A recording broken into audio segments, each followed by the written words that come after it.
Keir Starmer has insisted he will carry on as British Prime Minister despite his Labour Party suffering disastrous local election losses. Nigel Farage's Reform UK has made gains across England.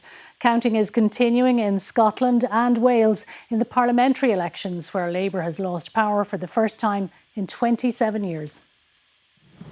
Labour knew it was going to be bad in Wales, but it looks like being even worse than they feared. They could end up with 10 seats, maybe fewer, in the 96-seat Senate. Even the First Minister, Eleni Morgan, has lost her seat.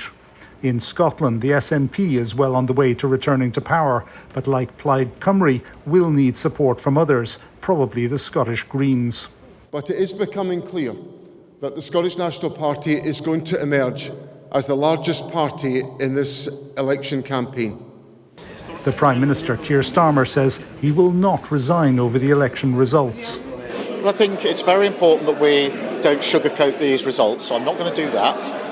They are tough results, I accept that. They reflect voters who don't feel that their lives have changed enough or quickly enough, and that's been going on for a long time. We were elected to deal with that, and I'm not going to walk away from that responsibility and plunge the country into chaos. The big winner overall has been Nigel Farage, leader of Reform UK, which has been hoovering up seats in English councils. A massive change in the political map of the United Kingdom, Labour being annihilated in areas that they've dominated for 100 years, and the Conservative Party ceasing to be a national political party, but a regional one. What are you hoping to do with this tour today? Well, celebrate a bit later. I mean, why not, you know?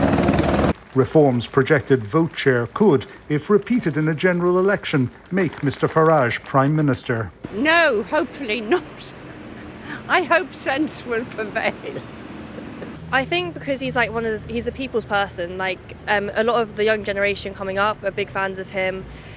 He really has the drive of getting to the people's hearts, and he really shows that he cares. The Greens also took votes from Labour, winning their first elected mayor in Hackney, another long-time Labour bastion, while the Conservatives also lost seats, particularly in Essex, where Tory leader Kemi Badenoch is based.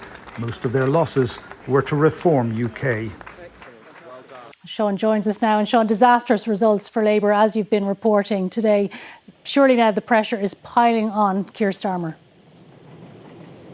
It is piling on Keir Starmer, but he's resisting it, and that's understandable. In these kind of circumstances, political parties tend to circle the wagons and defend their leaders as best they can. There's been a little bit of rumbling of discontent amongst a couple of backbenchers, but really nothing significant in terms of people coming out there and outwardly calling for him to resign. One person who did early on in this business over the Epstein affair was Anas Sarwar, the Labour leader in Scotland. Well, he failed to get elected in the constituency contest that he was in. He will get back in on the proportional party list system, but it's looking bad for some of the opponents of Mr Starmer as well. So in these circumstances, the pressure is coming off him slightly, because the backbenchers are looking at what's happened, the meltdown that's happened in the elections in England, Scotland and Wales, and are thinking, if I change leaders now, the likelihood is there'll have to be an early election, and that means my head's going to be on the chopping block sooner rather than later. As for Nigel Farage, well, it's great for him. He's picking up loads of elections, council seats all across England. He's done very well in Wales, a strong Leave voting area. He's not going to become, or his party isn't going to become the ruling party in Wales, but that probably suits them as well, because if they became the ruling party, they'd have to be responsible for running a country, and then the shine might come off Reform. They're better positioned from their point of view of continuing to be a populist opposition in a parliamentary setting like Wales.